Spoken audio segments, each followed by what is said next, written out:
लाइयां तोड़ निभाइए नहीं ताना लाइए, लाइयां तोड़ निभाइए नहीं ताना लाइए, लाइयां तोड़ निभाइए नहीं ताना लाइए, लाइयां तोड़ निभाइए नहीं ताना लाइए, लाइयां तोड़ निभाइए नहीं ताना लाइए, लाइयां तोड़ निभाइए, लाइयां तोड़ निभाइए नहीं ताना लाइए, लाइयां तोड़ निभाइए नहीं ताना लाइए, ओ लाइयां तोड़ निभाइए नहीं ताना लाइए, लाइयां तोड़ निभाइए नहीं ताना लाइए, ओ लाइयां तोड़ निभाइए नहीं ताना लाइए, लाइयां तोड़ निभाइए नहीं ताना लाइए, ओ लाइयां तोड़ निभाइए नहीं ताना लाइए, लाइयां तोड़ निभाइए नहीं ताना लाइए, ओ लाइयां तोड़ निभाइए नहीं ताना लाइए, लाइयां तोड़ निभाइए नहीं ताना लाइए,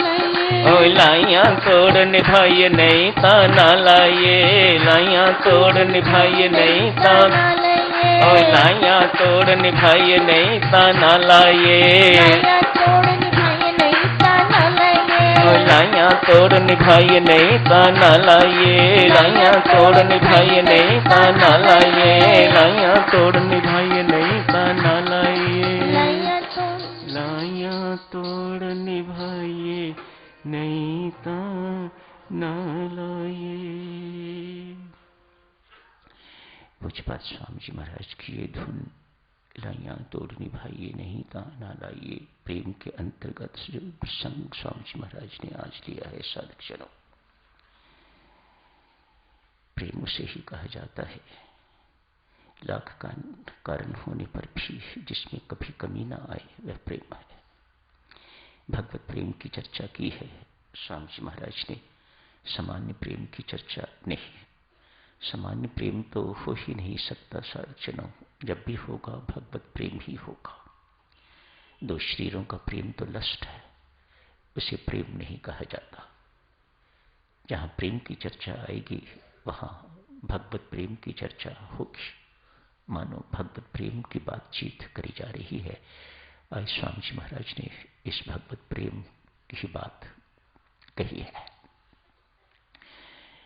वह बड़ा कोमल सा एक धागा जो हमारे हृदय को परमात्मा के साथ बांध दे उसे प्रेम कहा जाता है।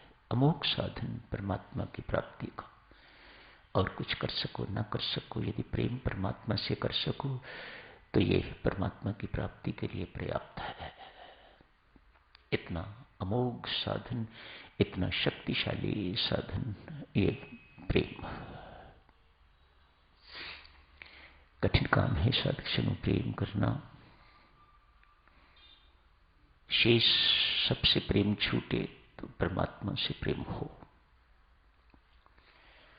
प्रभु प्रेम में बाधा परमात्मा के अतिरिक्त किसी दूसरे से प्रेम सबसे बड़ी बाधा। हम सब यहीं फंसे हुए हैं, परिवार भी है, संसार भी है, काम धंधा भी है, यशमान से भी प्रीति है, धन से भी प्रीति है। प्रीति का स्वभाव साधक जनों परमेश्वर ने ये गुण सब प्राणियों को दे रखा हुआ है। चींटी देखो, वे भी इस कला को जानती है। कौवा कितना कन्निंग है, वह भी इस गुण को जानता है। प्रत्येक प्राणी को परमेश्वर ने प्रीति करने का गुण दे रखा है, लेकिन इसका सदुपयोग, इसका सही उपयोग सिर्फ मानव कर सकता है। यह अंतर है, अन्य कोई नहीं कर सकता। गाय भी अपने बछड़े के साथ बहुत प्यार करती है, बहुत प्रीति करती है, बछड़ा भी। लेकिन आप जानते हो कि वह किस ढंग की प्रीति है। ये प्रीति यदि नश्वर से लग जाए, मानव हम भी यदि ये प्रीति अपनी अनश्वर से छोड़ के तो नश्वर के साथ लगा दें तो ये इस प्रीति का दुरुपयोग है।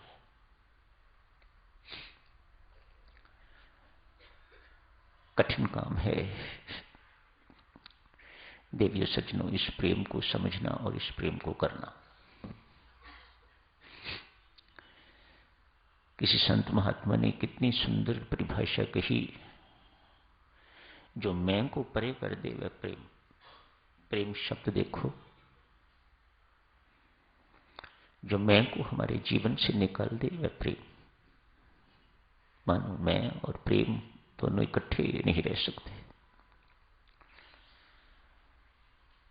हम प्रायः मैं का राग गाते हैं, राम राम से अधिक जाप।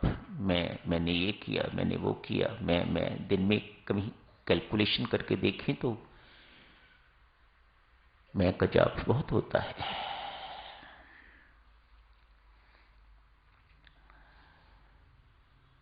कुछ एक उदाहरणों से, साधुजनों से समझने की कोशिश करते हैं इस प्रेम को।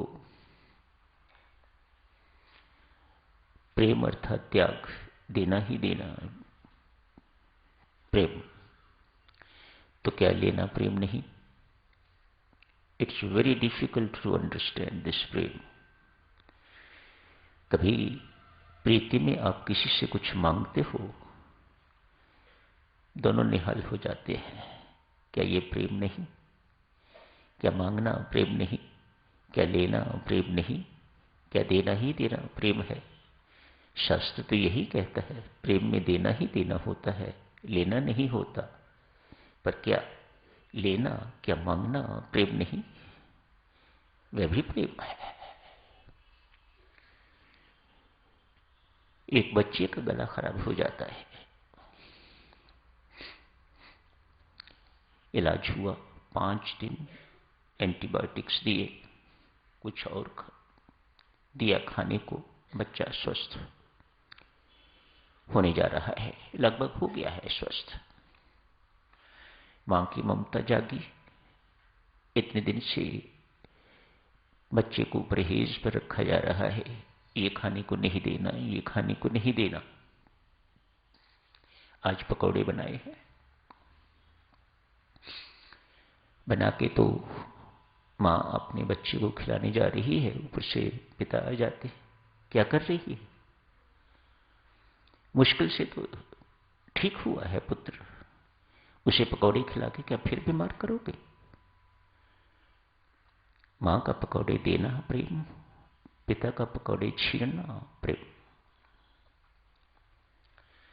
बहुत कठिन काम है इस प्रेम को समझना। हनुमान जी किसी गांव में, हनुमान जी की मूर्ति बड़ी आसान है बनानी, लाल रंग किया और पत्थर रख दिया तो हनुमान जी लोग मत्था टेकने शुरू कर देते हैं। किसी गांव में किसी संत महात्मा को चलते चलते ध्यान आया, खुला ही है, ऊपर छत भी नहीं डाली हुई, धूप भी लगती होगी, वर्षा में हनुमान जी गीले भी होते होंगे, अतएव अपने समर्थ के अनुसार घास फूस की एक छत ऊपर डाल दी।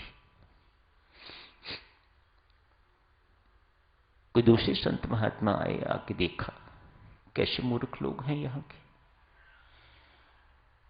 हनुमान जी के ऊपर ये घास फूस की छत आग लग जाए क्या हो? गिरा दी। एक संत का छत बनाना प्रेम हनुमान जी के प्रति, दूसरा छत को गिराना प्रेम हनुमान जी के प्रति। बहुत कठिन काम है इस प्रेम को समझना। ये दिव्य प्रेम क्या है? शास्त्र के अनुसार देवियों सज्जनों, 2 अभिव्यक्तियां हैं इस प्रेम की, एक तो सहनशीलता और दूसरे क्षमा।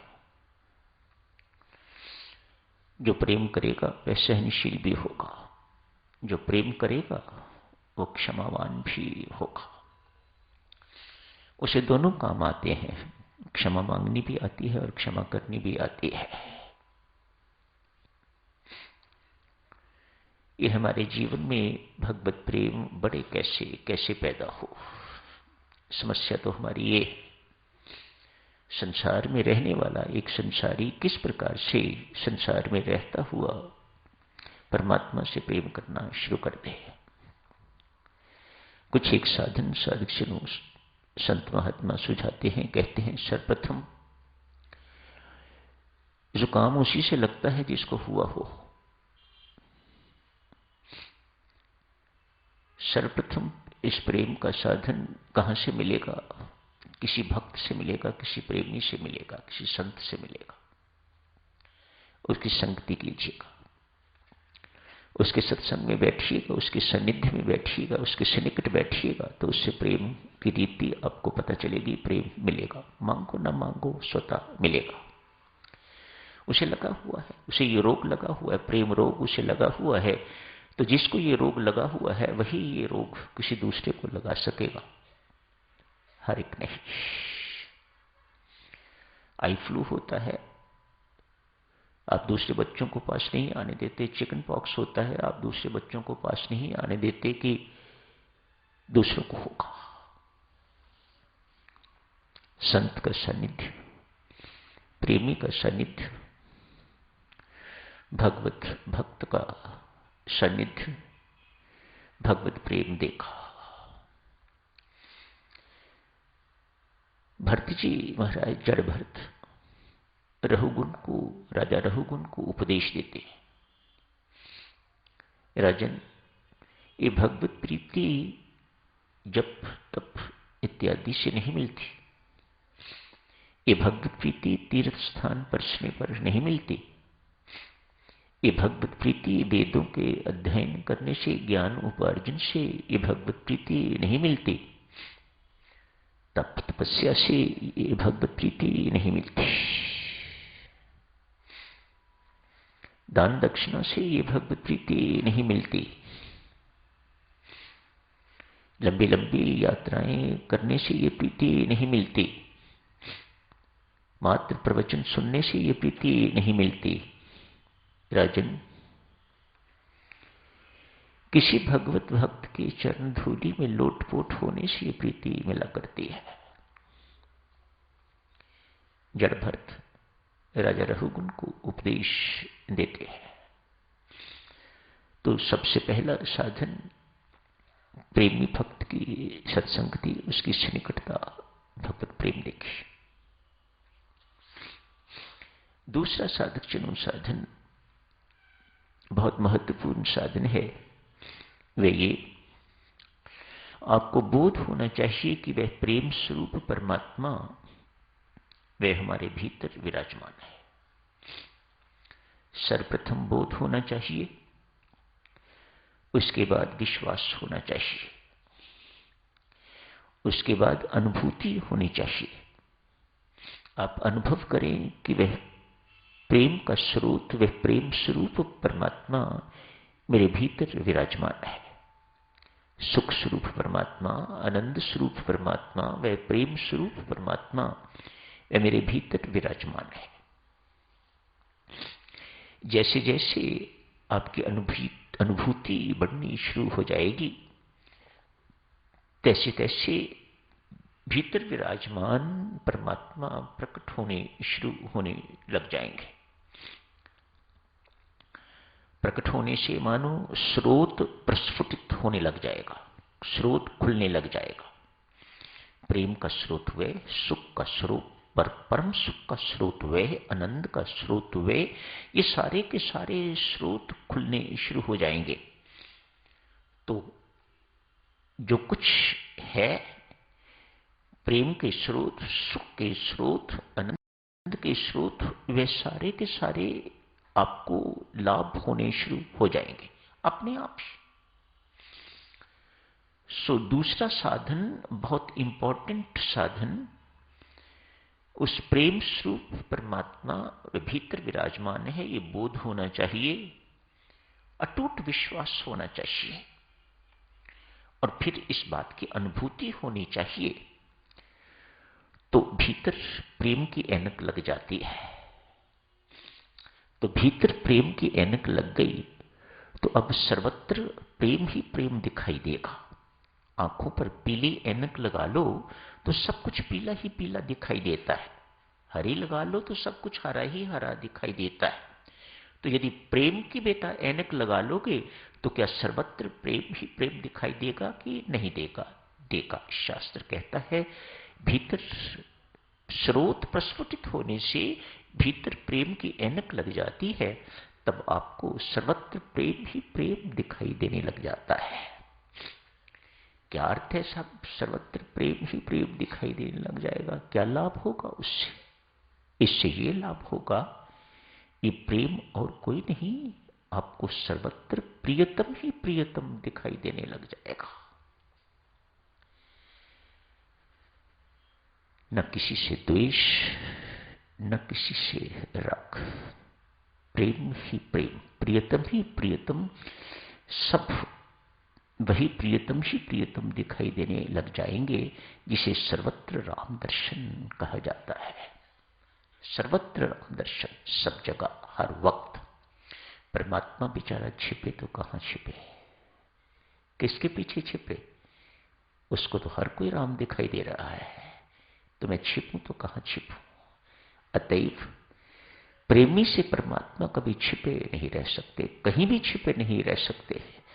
उसे तो हर कोई राम ही राम दिखाई देता है, सर्वत्र राम दिखाई देता है, हर वक्त राम ही राम दिखाई देता है। साधकजनों, यही है वास्तविक प्रेम, जब अपने प्रियतम के अतिरिक्त और कुछ भी दिखाई न दे। इसकी अभिव्यक्ति होगी सेवा से। सबकी सेवा करने को मन करे, सबसे प्रेम करने को मन करे, सबको अपनी मुस्कान देने को मन करे, सबको सुख देने को मन करे, सबको शांति परमानंद देने को मन करे, सब पर प्रेम उठेलने को मन करे, तो समझ लीजिएगा वह प्रेम स्वरूप परमात्मा भीतर प्रस्फुटित हो गया है। आपके अंदर दिव्य प्रेम जागृत हो गया है, आपके अंदर भी वह प्रेम का स्रोत, दिव्य प्रेम का स्रोत खुल गया है। शुभकामनाएं, मंगल कामनाएं यही समाप्त करने की इजाजत दीजिएगा। धन्यवाद।